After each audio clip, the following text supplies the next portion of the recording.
Hello, I'm Jonathan Sulzbach, one half of Cinema Filibuster. As you can see on the screen behind me, I'm putting the finishing touches on this very podcast. This one, I believe, is from all the way back in October of 2014. But remarkably, it's very timely. You'll understand if you take a listen. Enjoy.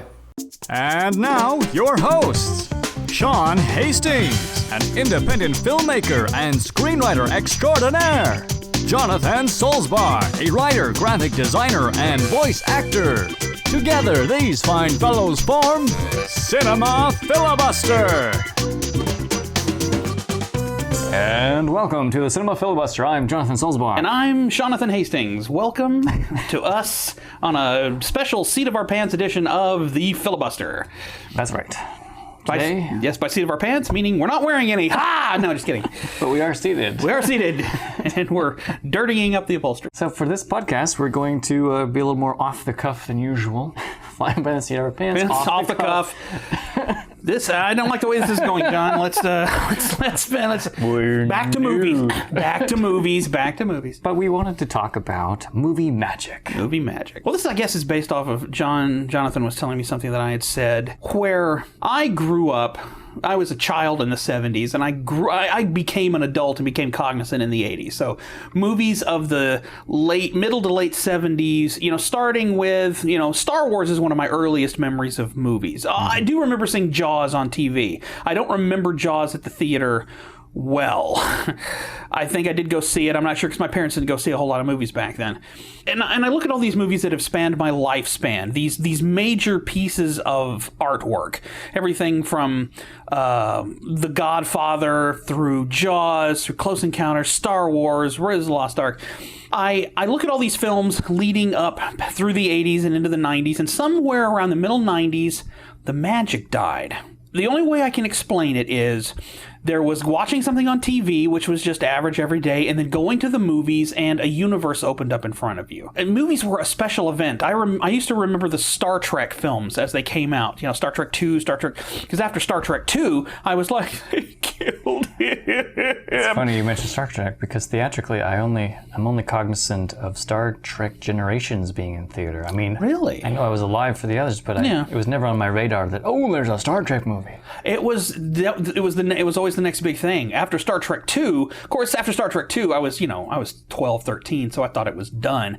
But when I heard they were going to do Star Trek 3, and then it's called The Search for Spock, I thought, oh my gosh. And that was the one where it was an event. When Star Trek 3 came out, I was there first day, and it was, even though Star Trek 3 is not the best of the canon, it's a really good movie, I think, but it had a magic. It held me in the palm of its hand. And then, of course, Star Trek 4, which is the highest grossing Star Trek of all time, and even Star Trek 5. These are movies that I looked forward to coming out. These were events. That's not the case anymore. Movies don't have any magic for me. I mean, they're all good. I mean, I liked The Avengers. I liked all of the whole Marvel canon is fantastic. I like all these movies a lot, but they don't fill me with a sense of wonder, like things like Terminator, Aliens, Terminator 2, RoboCop. I mean, these movies were milestones in my life that changed the way I viewed entertainment. They changed the way I viewed fantasy. They changed the way I viewed creativity. And I guess my question that I'm posing to my young gimlet-eyed associate here, who is looking at me going, I don't know what to say about this. Am I just now at a point in my life where I am not affected by this stuff anymore? Am I too old? Or have movies lost that E.T.-ness? Because E.T. is probably the ultimate expression of that magic and that wonder. I mean, E.T. is not my favorite movie. It's not even my favorite Steven Spielberg movie. But by the end of it, you're sobbing. By the end of this movie, it reaches into you and affects you. But nowadays with technology the way it is, you can see things on YouTube that production-wise can fight anything in Hollywood. I mean, maybe not special effect-wise, but I would put anybody working on the internet. I mean, there are people working on the internet that I would put against anybody working in the... No, I would too. I grew up during the 80s, but I didn't see a lot of movies until early 90s, and there was a movie magic period for me too, where so much of what I would see in a trailer, what I would see in posters, word of mouth with friends, that would generate excitement, and then we'd go and see a movie, and I'd never seen anything like it before. What I think might be the case, I hope this is not the answer to the question, otherwise this will be a short podcast. It's because we'll be sobbing on the ground. Oh, no. I think that if you imagine a book or... Okay, forget the book. Okay, I forgot the book already. It's gone. The book is gone. The book is gone. Think about Star Wars Episode 4, and then thinking about the sequel, which is Empire Strikes Back. Yeah. There's so much world building that happens in Empire compared to A New Hope. When you see A New Hope for the first time, it's like, wow, this is cool. You jump onto Empire, and it's like, things just got a whole lot bigger. Yeah. And I think that as that relates, that idea of opening up a world or growing the world that you know applies to our movie-going experience as kids.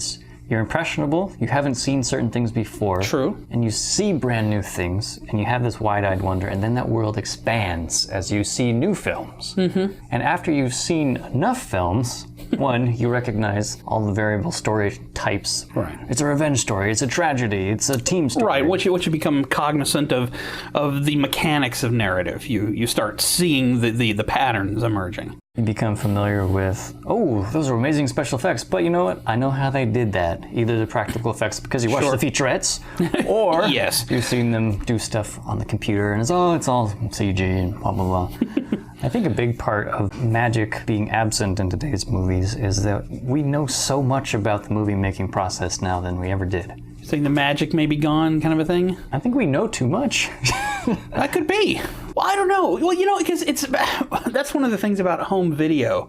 When I was a kid, VCRs were just coming into fashion in the 70s, were hyper expensive.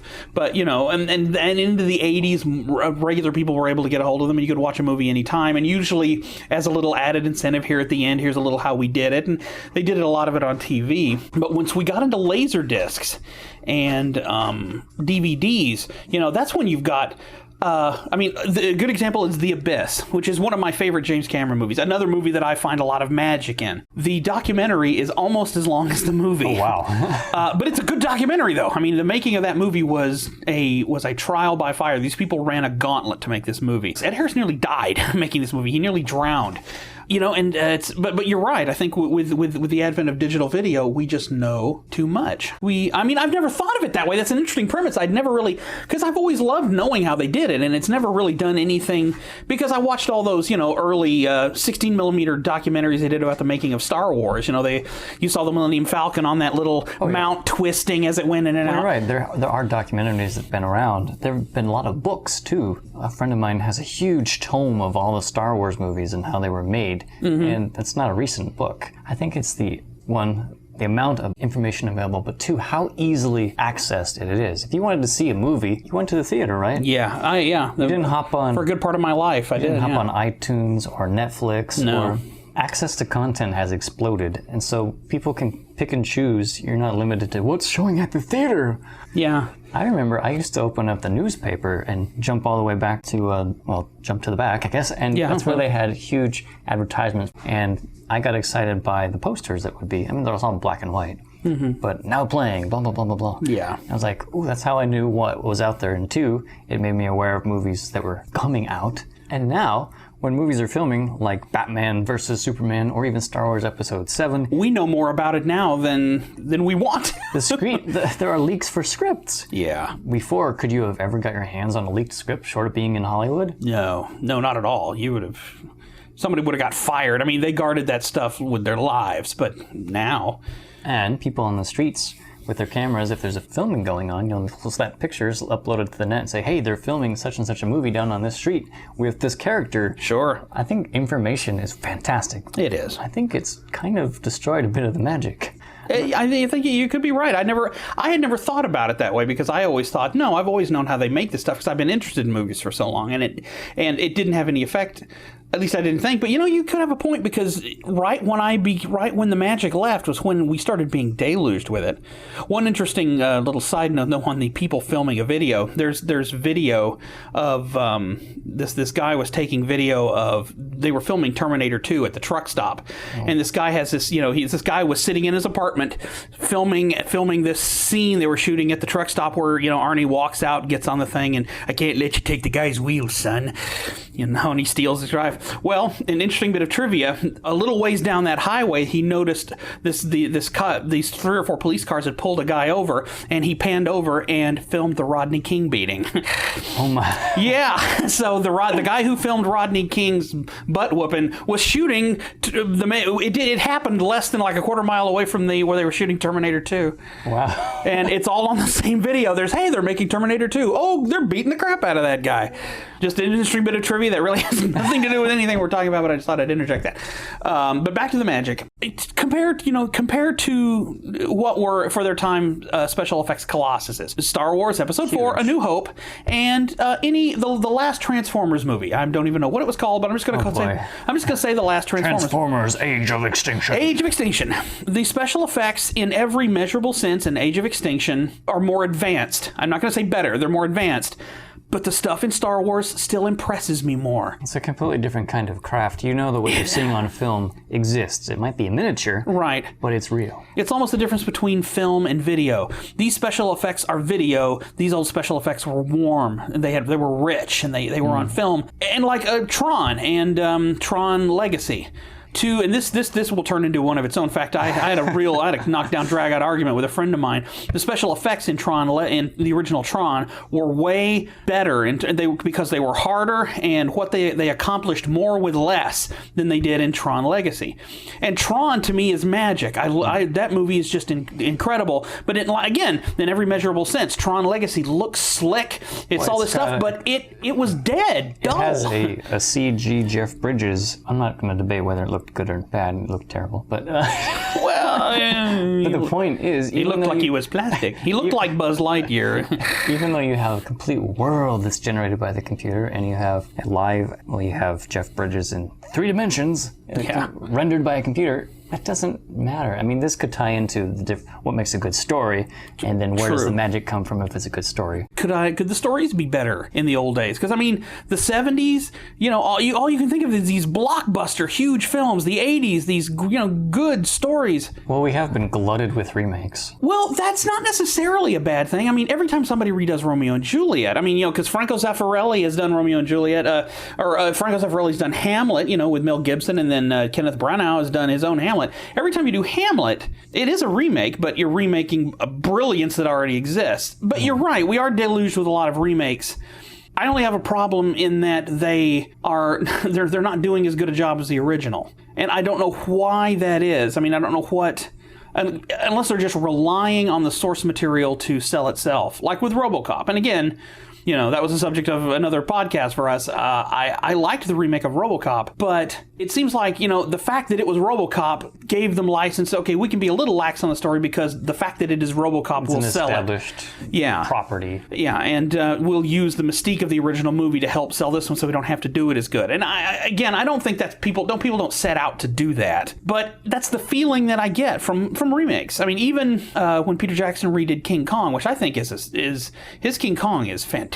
Well, there's a magic in the mystery of how is this new version going to compare. Yeah. But there's no magic in the sense that what's this movie about? What's it going to be like? Right. It's True. probably going to be similar to the movie that came before it if it's a remake. Well, it's of course Peter Jackson's remake of King Kong was the second remake because in the 70s there was the John Guillermin version with our old buddy Jeff Bridges, which people are going to beat me to death on the internet, but that's my favorite one. Okay. I liked the John Guillermin because Rick Baker, the great special effects master, played King Kong, and that's what I thought. Yeah, he did. He played, and he Carlo Rambaldi made the suit, but I think Rick Baker was working for him at the time, but Rick Baker got to play King Kong. So inside the King Kong that you see in the 1970s version is an Academy Award winning. In fact, the first person to win an Academy Award for special makeup effects was Rick Baker for An American Werewolf in London, which was another movie that was magical to me. That movie, I could watch that thing over and over on video, and it was just a different reality. And I'm saying all this stuff, and it's okay. I'm sorry. Okay, I know. All right. I'm calm. Here's a question. We've heard the names of some of the films that you consider magical. Yeah. Would you say, is it safe to say that those magical films happened during a certain age period in your life? 12 to... It would probably be between 6 and 22.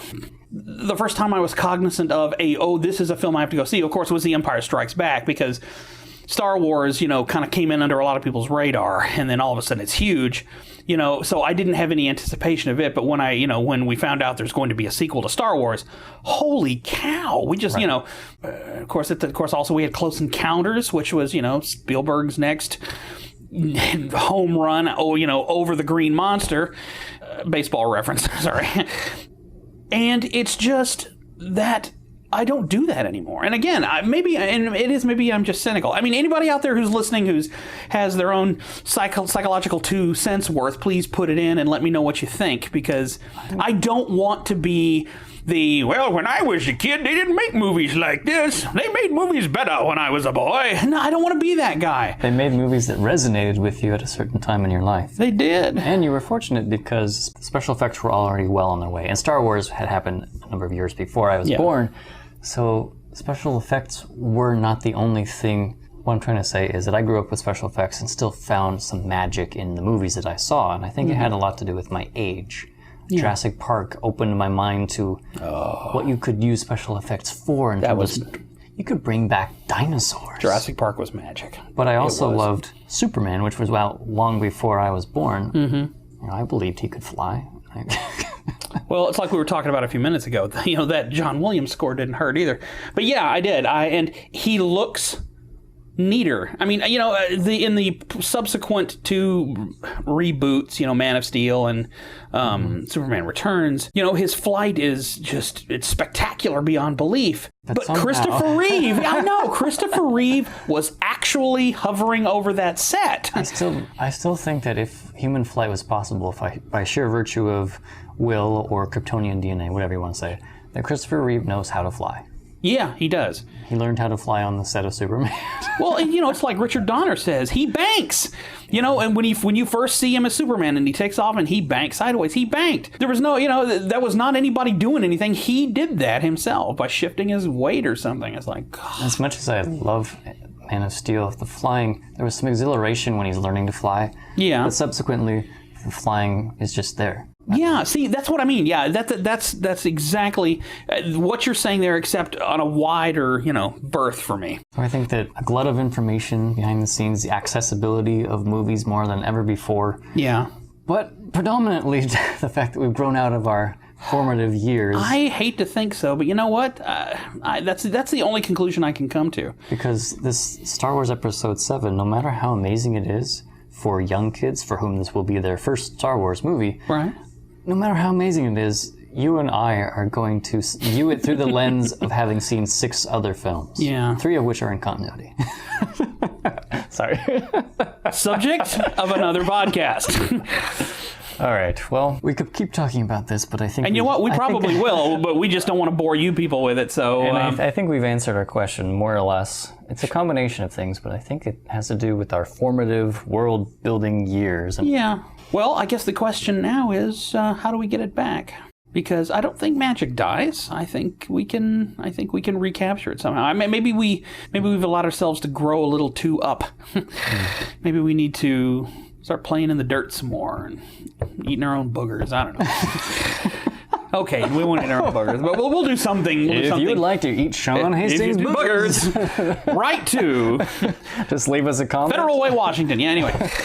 Leave us a comment and we'll laugh at you because we were kidding, and if you're not, you're gross. Send us a picture. Send us a picture. Of what? Well, folks, thank you for listening. Yes, thank you. This has been an off-the-cuff Cinema Filibuster podcast. It has. Thank you for listening, and if you listened on YouTube, leave a comment. Yes. If you listened on our website, leave a comment. If you found us on iTunes, leave a comment. Leave a comment. Let us know. Please let us know if the magic is still there. We want to know. And if you think that we missed a reason, or you think our reasons are bogus, we'd like to hear that. Sure. If you think we're full of hockey, we're glad to hear it. Sean, it's always a pleasure. It's always a pleasure, John. Until next time, I am Jonathan Solzbach. And I am Sean Hastings. Adios. Color us gone. And now, the credits. Intro music by Henry Kadib. Outro music by Matt Steiner.